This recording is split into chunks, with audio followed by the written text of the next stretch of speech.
Bienvenido y bienvenida a la presentación del primer tema de la asignatura de Psicología del Desarrollo. Soy vuestra profesora Ana Justicia Arraiz y a continuación vamos a presentar este primer tema titulado Introducción a la Psicología del Desarrollo Infantil. Antes de nada me gustaría que vierais los materiales básicos que necesitáis para abordar este tema, fundamentalmente el tema 1 que tenéis ya disponible en Prado, y luego hay dos referencias de dos capítulos de dos libros que podéis encontrar en biblioteca, pues para aquellas personas que quieran matizar o profundizar sobre algún aspecto del tema que vamos a ver. En primer lugar, tenemos que preguntarnos qué vamos a aprender en este tema, ¿no? ¿Cuáles son las claves fundamentales del tema? Ahí podéis ver un guión y bueno, a lo largo del tema nos vamos a dar respuesta a preguntas como qué es la psicología, qué estudia la psicología del desarrollo, por qué es importante esta disciplina para la formación básica de un maestro y qué es lo que nos va a aportar, ¿no? En este primer apartado de introducción a la psicología, pues vamos a dar una definición de la misma, vamos a hablar de los enfoques y escuelas principales dentro de la psicología o las áreas de especialización para de esta manera aterrizar en lo que es la psicología del desarrollo. Posteriormente, en el apartado 2 vamos a hacer una introducción al desarrollo humano porque es importante que analicemos cuáles son las características que tenemos como especie para tratar así de comprender cómo evolucionamos y cómo vamos cambiando. En el tercer apartado ya nos centramos en lo que es el concepto y objeto de estudio de la psicología del desarrollo, dando una definición de esta disciplina, viendo los tipos de cambios que se dan en el desarrollo humano, metas y tareas de esta ciencia. Y en el punto 4 pues ya aterrizamos un poco más en lo que es el concepto del desarrollo humano, ámbitos del desarrollo, etapas, cuáles son las influencias principales. Y por último veremos el apartado de metodología e investigación en psicología del desarrollo para tratar de entender cómo se investiga o cómo se estudian las variables psicológicas dentro de nuestro campo. Lo primero que tenemos que preguntarnos dentro de ese primer apartado es ¿qué es la psicología? La psicología es el estudio científico del comportamiento y de los procesos mentales. Desde un punto de vista lingüístico tenemos que entender que la palabra psique significa alma y luego estudio, ¿no? Es decir, en un primer momento, pues los primeros pensadores hablaban de eso, del estudio del alma, ¿no? Es importante que maticemos que se trata de un estudio científico y eso implica pues, una serie de herramientas como la observación, la experimentación, para obtener un conocimiento pues, que sea objetivo, que sea sistemático y que sea fiable. Entonces, en este sentido, partimos de esta concepción de psicología que es estudio científico del comportamiento y los procesos mentales. Eso nos lleva a otra pregunta y es ¿qué es el comportamiento? En este sentido, entendemos por comportamiento la conducta, la manera de proceder o de actuar, ¿no? Pero eso implica no solo las acciones que se ven desde fuera, es decir, la conducta manifiesta de alguien, pues cuando lo vemos, por ejemplo, andar. Pero también el comportamiento estudia los procesos mentales no observables que están detrás de esa conducta, es decir, a la hora de andar podemos ver una conducta observable, pero dentro de nuestro cerebro se están produciendo una serie de procesos mentales, de pensamiento, de razonamiento, de atención, de percepción, que posibilitan que esa conducta se dé, ¿no? Entonces, el comportamiento es todo eso, esa parte observable de la conducta, acciones exhibidas, pero también la parte de procesamiento mental. Dentro de la psicología se han ido formando una serie de escuelas, es decir, o unos grupos de psicólogos que abordan las variables psicológicas desde una misma perspectiva. Porque ya veremos pues, que, por ejemplo, a la hora de estudiar la empatía, pues nos podemos aproximar al estudio de este constructo desde diferentes perspectivas, ¿no? Entonces, eso es lo que se denominan los enfoques de la psicología o las escuelas de la psicología. Primero vamos a ver una serie de escuelas tradicionales y luego, pues bueno, cuáles son las que están más en la actualidad. En primer lugar, tenemos que hablar del estructuralismo, es decir, los psicólogos, los pensadores que estaban dentro de esta corriente, pues analizaban, como por ejemplo Wundt, analizaban de manera aislada los elementos individuales de la mente, ¿no? Trataban de analizarlos, consideraban que la mente estaba compuesta por una serie de sensaciones, de sentimientos, de imágenes, todos separados, y ellos lo analizaban de forma individual. Por otra parte, hay otra corriente posterior, que sería el funcionalismo, pues como vemos ahí hay autores como James o como Dewey, y a ellos les interesaba más todo lo que era la funcionalidad de la mente, es decir, cómo funciona la mente del ser humano y cómo ésta se adapta al ambiente. No tanto definir los elementos individuales, sino cómo estos elementos, digamos, que funcionan y se adaptan al exterior. Por otro lado tenemos otra corriente que sería la Gestalt, y ellos entienden que la mente no está formada por elementos individuales, sino consideran que experimentamos conjuntos o gestales más que sensaciones separadas, ¿no? Entonces, para ellos es más importante la configuración de los elementos que conforman la mente, el todo y la parte consciente, más que entender la mente como una composición de elementos individuales. Por otra parte tenemos otra escuela que sería la del psicoanálisis, representada fundamentalmente por Freud, seguro que habéis oído hablar de él, y ellos, o esta corriente, principalmente se centraba en el comportamiento que se consideraba no normal, ¿no? Creían que había, o Freud creía que había potentes impulsos biológicos que determinaban nuestro comportamiento, fundamentalmente estos impulsos eran de naturaleza sexual, y solían ser tendencias inconscientes, ¿no? Que en muchas ocasiones pues, generaban conflictos entre los individuos y las normas sociales donde estos individuos se desarrollan. A continuación pues tenemos otra escuela que es la conductual y es un enfoque de la psicología que se centra en la conducta observable, en lo que se ve del individuo, no en los procesos mentales, ¿no? Entonces consideran que las respuestas que nosotros damos, nuestros comportamientos son consecuencias de estímulos que recibimos y ellos pues tratan de analizar ese comportamiento desde la perspectiva de la asociación de un estímulo con una respuesta, ¿no? Conceden muchísima importancia a estas escuelas, a estos grupos de psicólogos, a todo lo que es la influencia del ambiente en el comportamiento humano. Luego tenemos la escuela humanista. Ellos fundamentalmente se centran en el estudio de experiencias humanas, de personas sanas y que son particulares de los seres humanos. El amor, el odio, la responsabilidad, el sentido de la vida. Y enfatizan mucho el aspecto creativo de las personas para encontrar su verdadero potencial. Por último, dentro de lo que son las escuelas tradicionales en psicología tenemos la corriente cognitiva. Ellos, a diferencia de los conductuales, se centran en el estudio de los procesos de pensamiento que tienen lugar en la mente, es decir, cómo la mente procesa la información, cómo la codifica, la organiza, la almacena, la recupera, es decir, en todos esos procesos mentales internos que a simple vista no podemos ver, ¿no? La corriente conductual y cognitiva es una corriente que está muy presente todavía en la actualidad, pese a que tiene un origen más tradicional. Y ahora a continuación pues vamos a ver cómo estas dos corrientes coexisten con otros enfoques actuales en psicología. El primero del que tenemos que hablar es la neurociencia.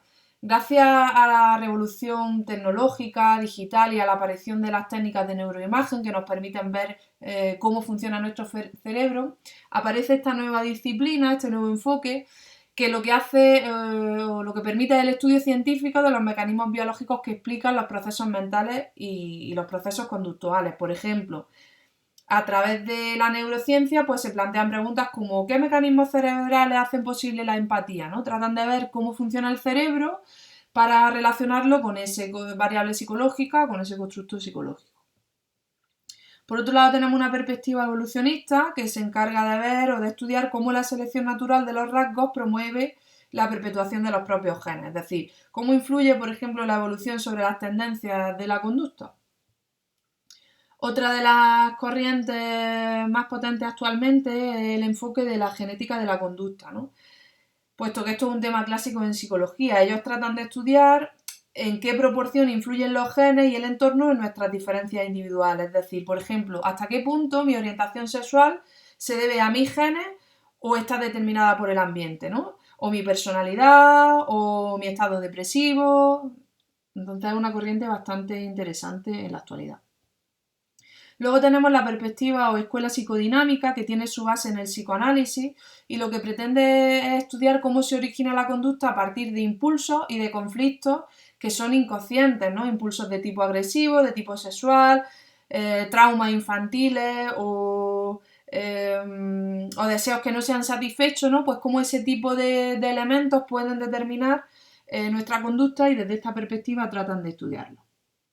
Por otro lado tenemos la escuela sociocultural, que lo que trata es de ver o estudiar cómo varía la conducta y el pensamiento en las diferentes situaciones y culturas. Por ejemplo, ver qué diferencia hay entre asiáticos y europeos pues a la hora de razonar un problema matemático o a la hora de iniciar la fase de lectura o preescritura o cuestiones de ese tipo. A continuación, una vez hemos visto cuáles son las principales corrientes dentro de la psicología, es decir, ver cómo distintos teóricos o estudiosos se aproximan al estudio de las variables psicológicas, tenemos ya que ir aterrizando en lo que son las áreas de especialización dentro de esta disciplina, ¿no? Porque como hemos dicho, la psicología es el estudio científico del comportamiento y los procesos mentales, y ahí pues hay un gran abanico de variables y de aspectos a estudiar, ¿no? Entonces hay distintas disciplinas que vamos a matizar ahora. Por ejemplo, la psicología clínica se dedica mucho a todo lo que es el tratamiento y diagnóstico de los trastornos conductuales o de los trastornos mentales. La psicología educativa es una materia, una disciplina muy importante para vosotros, será una asignatura que cursé en el segundo semestre. Y dentro de esta disciplina lo que se estudia es cómo va cambiando el comportamiento dentro de los entornos de enseñanza-aprendizaje. Por ejemplo, cuáles son los factores que determinan cómo aprendemos, qué teorías nos ayudan a explicar cómo se producen nuestros procesos de aprendizaje, etcétera, etcétera. Luego tenemos otra disciplina que sería la psicología experimental, que se encarga fundamentalmente de estudiar los procesos psicológicos básicos, la emoción, la atención, la percepción, el pensamiento, la memoria, la motivación. Es un campo bastante experimental, que llevan a cabo muchas investigaciones dentro de laboratorios, etcétera, etcétera. Luego tenemos otra disciplina que sería la fisiológica, que fundamentalmente lo que estudian son las bases biológicas del comportamiento, ¿no? Centrándose fundamentalmente en el estudio del sistema nervioso y endocrino. Luego tenemos la psicología evolutiva o del desarrollo, que sería la materia que aquí vamos a tratar, que lo que pretende en rasgos generales pues, es estudiar los cambios que se producen en el individuo a lo largo de la vida. Luego tenemos otra disciplina como la psicología de la personalidad, donde se trata de explicar y predecir las formas en las que nos comportamos, o formulan teorías de cómo es el desarrollo de nuestra personalidad. Luego tenemos también la psicología social, que fundamentalmente estudia la forma en que la gente es afectada por situaciones sociales, estudia cómo nos atraemos unas personas, qué nos atrae de otras personas, cómo nos relacionamos con los otros. La psicometría es una disciplina dentro de la psicología que se encargan de generar instrumentos o pruebas psicológicas para medir diferentes variables, ¿no? Pues para medir la inteligencia, la ansiedad, etcétera, etcétera. Son los que generan los instrumentos, los test, los cuestionarios. Luego tenemos la psicología industrial y de las organizaciones, que está centrada fundamentalmente en el ámbito laboral y lo que busca es pues, obtener el mayor rendimiento del trabajador, pues jugando con sus variables o analizando sus variables psicológicas. Y bueno, hay otra serie de disciplinas en las que no vamos a entrar, pues la psicología jurídica, ambiental, de la salud, la psicología forense, etcétera, etcétera, ¿no? Lo importante es que nos centremos en nuestra disciplina que está dentro de la psicología, que sería la psicología evolutiva o del desarrollo. Para comprender un poco mejor lo que es el desarrollo psicológico, cómo se forma nuestra conducta, es fundamental que nos adentremos en quiénes somos, ¿no? Y en este sentido, uno de los pensadores fundamentales que ha contribuido al ámbito de la psicología del desarrollo es Charles Darwin, con la teoría, que fue el que formuló la teoría de la evolución de las especies, ¿no? Él fue el que, bueno, vio cómo demostró que tenemos un parentesco con otros animales y seres vivos y nos situó como seres vivos entre otros seres vivos, ¿no? Pero nosotros como especie tenemos una serie de cuestiones particulares y tenemos una serie de rasgos que es importante que mencionemos. ¿Qué es lo que nos diferencia de los otros? Me gustaría que reflexionarais o hicierais esta pregunta. ¿Qué es lo que nos distingue de otras especies? Muchas veces comentamos una serie de aspectos que vemos en otras especies animales, pero en realidad lo que nos distingue de otras especies es un conjunto de rasgos que ahora vamos a matizar. Primero, la posición erguida, ¿no? Eso nos permite liberar las manos y utilizarlas pues, de diferentes maneras. Otro de los rasgos sería la mano versátil, es decir, la utilización de la pinza superior, que sería la unión del pulgar con el índice. Este es un hito fundamental en el desarrollo de los niños, facilita la aprehensión fina, que tengamos un instrumento en la mano de gran precisión y esto facilita, pues, por ejemplo, que podamos escribir o que podamos actuar sobre las cosas, transformarlas con una precisión muy, muy fina, ¿no? Es uno de los hitos fundamentales para los niños y para los seres humanos. Otro de los rasgos sería la dieta omnívora, que eso lo que nos facilita es, pues bueno, nos permite alimentarnos de múltiples cosas y eso multiplica las opciones de encontrar alimentos. Perdón. Seguimos. El cuarto rasgo sería la actividad sexual permanente, es decir, no está limitada a un periodo de celo y eso facilita también la multiplicación de la especie. El quinto rasgo sería la capacidad de cooperación y competición, que lo que nos permite es, pues, compartir tareas con otros, marcarnos objetivos más amplios que quizá por una persona no son alcanzables, ¿no? Y eso permite, pues, también competir a un máximo nivel. Otro de los rasgos fundamentales sería la capacidad de comunicación, es decir, el utilizar lo que son los sistemas simbólicos, en este caso son sistemas simbólicos muy complejos, que nos permiten una comunicación muy elaborada, ¿no? Hay en otras especies humanas sistemas de comunicación, pero nunca ni tan complejos ni con ese carácter simbólico que tiene el lenguaje humano. Por otra parte tenemos la construcción de representaciones, que lo que nos permite es generar modelos mentales de realidad. Es decir, nos permite esta capacidad de representación mental, lo que nos permite es movernos por ejemplo, mentalmente en el tiempo, en el espacio, y esa capacidad pues está vedada para otros animales, ¿no? Esto lo que nos permite también es, por ejemplo, anticiparnos a lo que va a suceder, recordar algo que ha pasado, anticiparnos, etcétera, etcétera. Otra característica muy importante sería la infancia prolongada. ¿Esto qué quiere decir? Pues que nosotros como seres humanos nacemos con pocas conductas y estas conductas son imprecisas, es decir, durante mucho tiempo los bebés dependen de los adultos, es decir, ¿esto qué es lo que permite? Pues que tengamos un potencial de aprendizaje muy alto, ¿no? Nacemos muy inmaduros y ahí ejerce una influencia fundamental la educación, nuestro contexto social primario, que sería en este caso la familia, nuestros padres, ¿no? Todos esos elementos externos que nos van a influir y que van a educarnos, van a ser determinantes y hacen que tengamos una capacidad potente para aprender, ¿no? Y para formar nuevas conductas. Aquí es importante que entendamos que esta infancia prolongada de la que estamos hablando conlleva ese periodo de inmadurez y tenemos que hablar aquí de otro concepto importante que es el de la plasticidad, es decir, el cerebro hace ya años que se ha demostrado que es plástico y que no nace con un número de conexiones neuronales y ahí se queda, sino que se van generando conexiones nuevas conforme la persona va interaccionando con el ambiente, ¿no? Entonces se ha visto que el cerebro tiene un componente plástico muy, muy potente y eso es lo que nos permite, pues, adaptarnos al entorno e ir aprendiendo conductas y habilidades nuevas conforme vamos creciendo. Por último, tenemos que señalar otro rasgo que sería el de la comunicación cultural, ¿no? Esto lo que nos permite es, pues gracias a esos sistemas simbólicos de comunicación o a esos sistemas de comunicación complejos de los que hablábamos, podemos acumular conocimiento y transmitirlo, ¿no?, a generaciones futuras. Y esto nos permite, pues, avanzar como especie, como sociedad, etcétera, etcétera.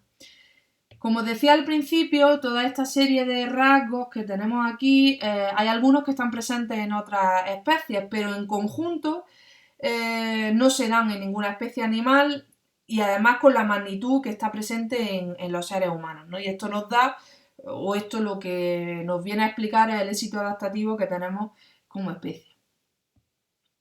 Vamos a entrar ya en el tercer apartado del tema, donde nos vamos a centrar sobre todo en el concepto y objeto de estudio de la psicología del desarrollo. ¿Qué es la psicología del desarrollo?, ¿no?, que en adelante la veréis escrita como PD. ¿Qué es la psicología del desarrollo? Fundamentalmente se interesa por cómo cambiamos, por cómo evolucionamos a lo largo de nuestro ciclo vital. y aporta explicaciones pues, de diferentes enfoques y con una metodología científica, ¿no? Desde diferentes enfoques como los que hemos dicho antes, desde el enfoque conductual, cognitivo, psicodinámico, etcétera, etcétera. Vamos a dar una definición precisa de lo que es la psicología del desarrollo, que es importante que conozcáis bien y que desmenucéis bien, ¿no? Esta definición de Córdoba y la Fuente lo que nos dice es que la psicología del desarrollo es una ciencia que estudia los constantes cambios normativos y no normativos, cualitativos y cuantitativos, evolutivos e involutivos. Es decir, estudia los constantes cambios, ahora matizaremos esos aspectos, que va experimentando el comportamiento humano desde la concepción hasta la muerte. Y esos cambios son resultado de la interacción de factores biológicos o madurativos y de factores ambientales pasados y presentes. Como veis, es una definición compleja y que vamos a ir desmenuzando poco a poco, ¿no? Lo que sí es importante que tengáis claro es que la psicología del desarrollo es una disciplina de carácter general porque abarca procesos de cambio psicológico muy variados, desde cambios cognitivos, físicos, sociales, y es una materia básica para la formación de un docente y sobre eso, bueno, plantearemos una cuestión al final de la presentación. ¿Qué tipos de cambios se dan en el desarrollo humano y que se deducen de esa definición que hemos dado, ¿no?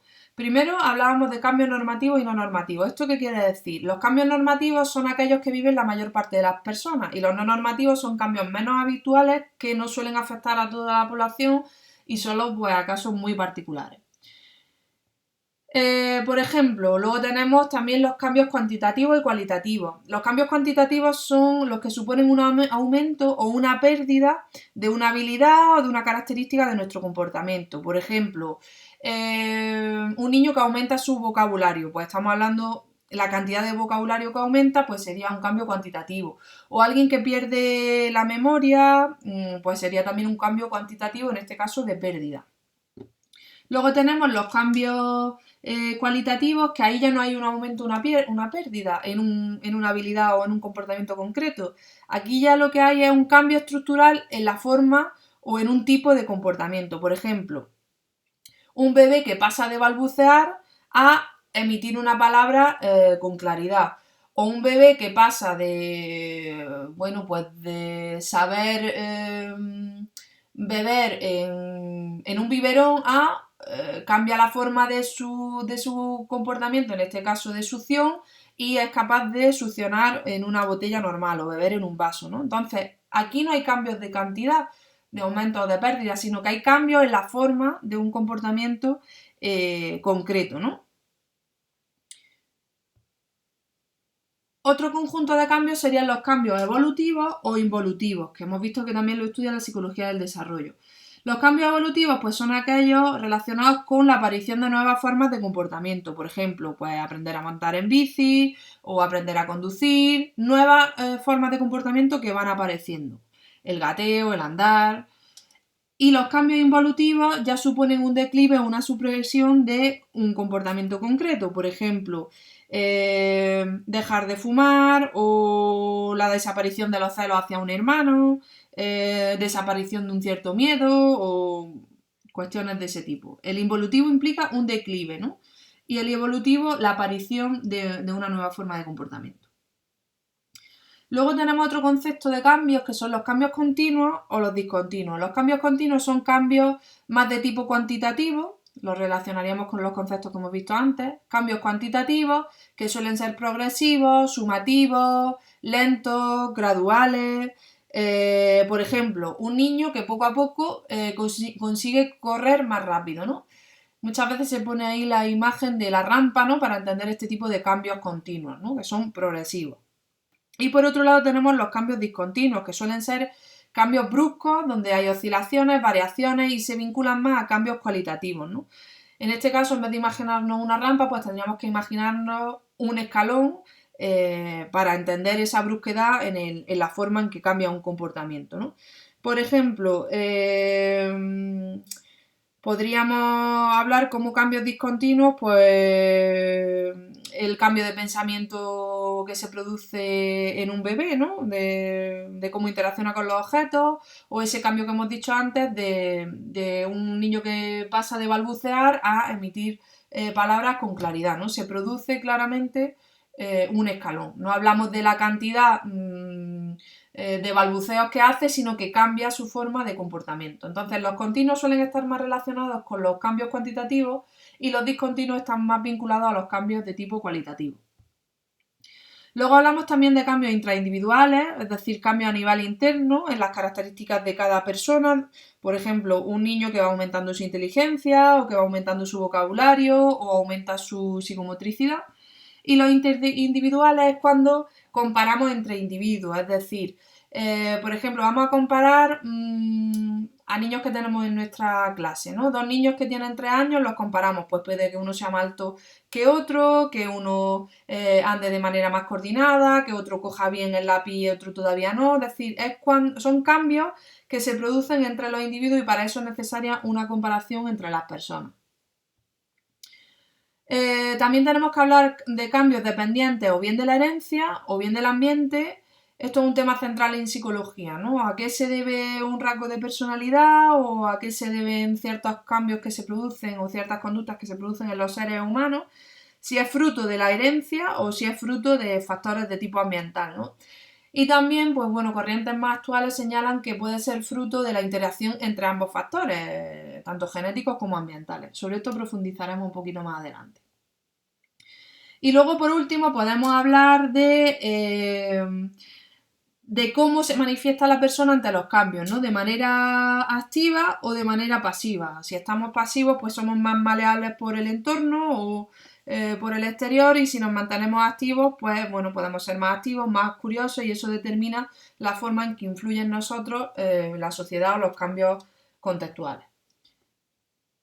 Una vez hemos visto los tipos de cambios que se deducen de esa definición de psicología del desarrollo, vamos a comentar cuáles son las metas y los objetivos de esta disciplina. Ahí las podéis ver. Las metas o los objetivos de la psicología del desarrollo son describir, explicar, predecir, intervenir y optimizar. ¿Esto qué quiere decir? En primer lugar, para un psicólogo del desarrollo lo importante es describir un comportamiento o una conducta sobre la que aún no se sabe nada. Por ejemplo, el hablar, ¿no? ¿Cuándo empezamos a hablar? Para eso es importante pues, observar, registrar y ver cuándo los niños empiezan a hablar, ¿no? En un primer paso lo importante es describir, en este caso un comportamiento que sería el habla. Una vez que ya sabemos cuándo empezamos a hablar y describimos esa conducta, es importante explicarla. Es decir, por qué empezamos a hablar y cómo empezamos a hablar, ¿no? Porque desde este punto de vista ya podemos empezar a formular teorías, y esto nos va a llegar pues, nos va a llevar a un tercer paso, que es otra de las tareas de la psicología del desarrollo, que es predecir. Es decir, una vez hemos formulado teoría, sabemos cuándo se empieza a hablar y cómo empezamos a hablar, podemos predecir qué factores influyen en el habla y podemos pronosticar qué va a pasar con los niños, ¿no? Y si van a desarrollar, por ejemplo, un tipo de problema. La predicción es una de las tareas también fundamentales en psicología. Y esto nos lleva a la siguiente, que sería la de la intervención. ¿Para qué queremos predecir qué es lo que influye en los niños a la hora de hablar? Pues obviamente para intervenir en el desarrollo y en la adquisición del lenguaje, es decir, para favorecer el entorno del niño, para favorecer su estimulación para que desarrolle su lenguaje de manera adecuada, ¿no? Y eso nos lleva ya pues, al último objetivo de la psicología del desarrollo, que sería la optimización, ¿no? Que está muy vinculada a la intervención, pero ya en este caso sería optimizar es buscar la mejor forma de intervenir sobre el desarrollo, en este caso pues en el habla, ¿no? En muchas ocasiones las intervenciones pueden ser preventivas, ¿no? Para modificar una situación o evitar que algo ocurra, o puede intervenirse a posteriori para corregir un problema que ha surgido en el habla del niño, ¿no? Por ejemplo, un niño que pues, no pronuncia bien la S y se realiza una intervención con él, con un logopeda, para optimizar su desarrollo y que ese niño alcance el máximo potencial a la hora de hablar. ¿Vale? Estas son las 5 tareas, metas u objetivos básicos de la psicología del desarrollo: describir, explicar, predecir, intervenir y, por último, optimizar. Avanzamos un poquito más en el apartado 4 del tema. Hemos dicho que el desarrollo, digamos que el desarrollo humano se entiende que es un proceso de cambio y de estabilidad, ¿no? A lo largo del ciclo vital, y hay una serie de conceptos básicos vinculados a lo que es el desarrollo. Tenemos que tener claro que el desarrollo es direccional. ¿Por qué? Porque va de estructuras más simples a otras más complejas. Y es organizado, ¿por qué? Porque va adquiriendo capacidades, el ser humano va adquiriendo capacidades de manera progresiva, de manera organizada. Otro concepto básico vinculado al desarrollo es que es holístico, es decir, los logros y los avances que vamos consiguiendo como personas no se consiguen y se integran de manera aislada, sino que se integran en un sistema unitario. Es decir, si se produce en mí un cambio físico, pues eso generalmente afecta a otros ámbitos de mi desarrollo, por ejemplo, el ámbito emocional o a mi rendimiento o a otra serie de aspectos, ¿no? Es decir, todos los logros y los avances que se producen en nuestra conducta se integran de manera holística, de manera unitaria, como un todo. Otra característica es que el desarrollo es variable, es decir, los seres humanos no crecen al mismo ritmo ni con la misma intensidad en todos sus ámbitos, ni en todas las etapas de su vida, ¿no? Esto lo iremos viendo. También es cíclico y repetitivo, esto lo que quiere decir es que supone el replanteamiento de estructuras que ya están resueltas en etapas anteriores, ¿no? Es decir, hay veces que se producen pues crisis y en ese sentido pueden ser cíclicas o repetitivas, pese a que las crisis, por ejemplo, pues sean distintas, ¿no?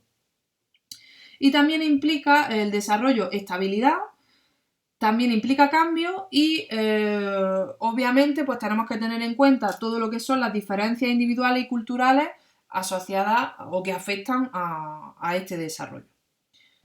Vamos a ver una serie de cuestiones más para terminar, que son los ámbitos del desarrollo, es decir, hemos dicho que la psicología estudia los procesos de cambio y de estabilidad que se producen en las personas en todos los ámbitos de desarrollo y en todas las etapas del ciclo vital. ¿Cuáles son los ámbitos del desarrollo? Aquí que nos tenemos que preguntar. ¿Cambia cuando crecemos? En vosotros, ¿qué ha cambiado hasta ahora y qué creéis que va a ir cambiando? ¿En qué cosas cambiáis? Las más evidentes que me suelen decir siempre los alumnos y las alumnas es pues la parte física, ¿no? Todo lo que es el crecimiento del cuerpo, del cerebro, aumentamos nuestra estatura, a nivel hormonal también interno, ¿no? Todas nuestras capacidades sensoriales, motoras, pues de caminar, de escribir, de correr. Y en la parte final de una serie de cuestiones más vinculadas a la salud, todo lo que es el sueño, la alimentación, control de esfínteres, por ejemplo, en los niños pequeños, etcétera, etcétera. Es decir, hay un ámbito físico donde se produce una serie de cambios en nosotros a lo largo de nuestra vida.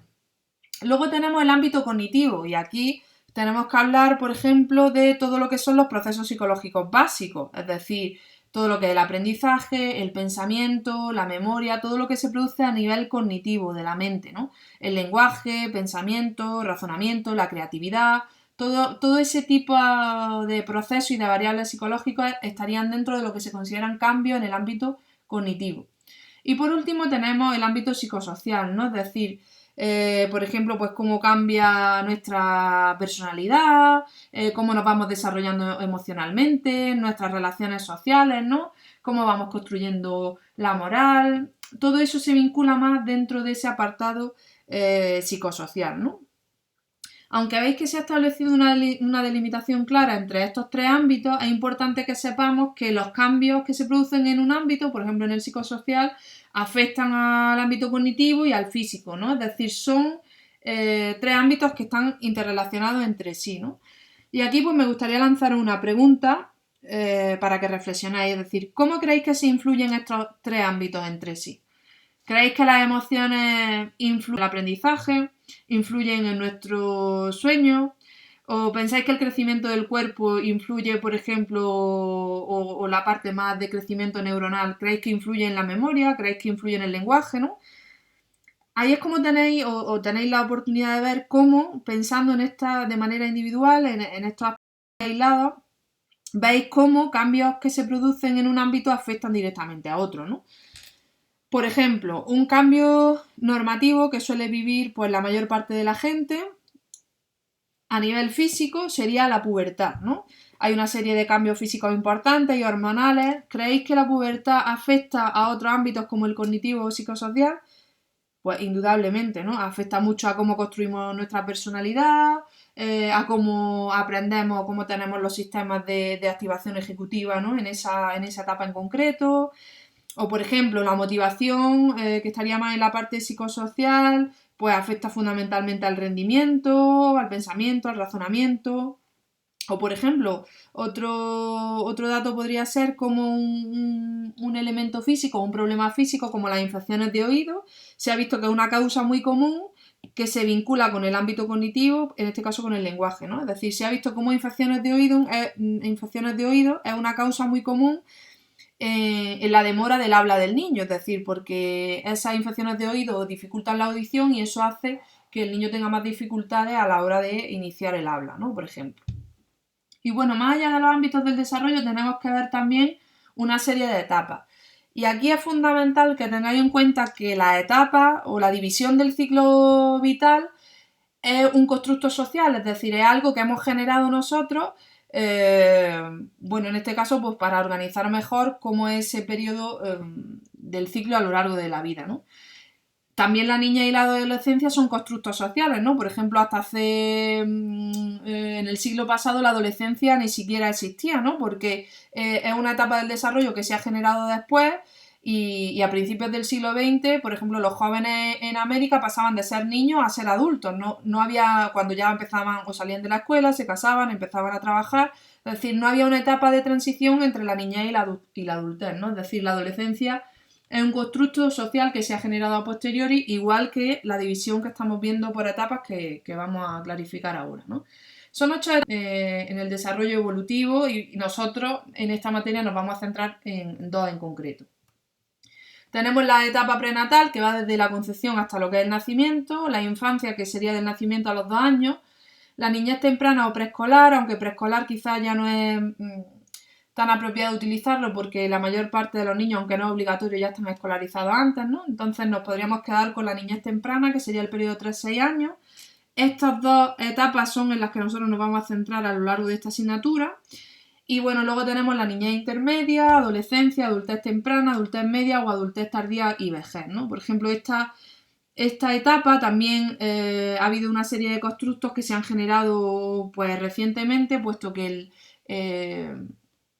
las personas tienen más vida actualmente, ¿no? Hay mucha población aquí y que viven muchos años, ¿no? Entonces, pues se habla de la senectud gradual, de la vejez declarada o de los grandes viejos, ¿no?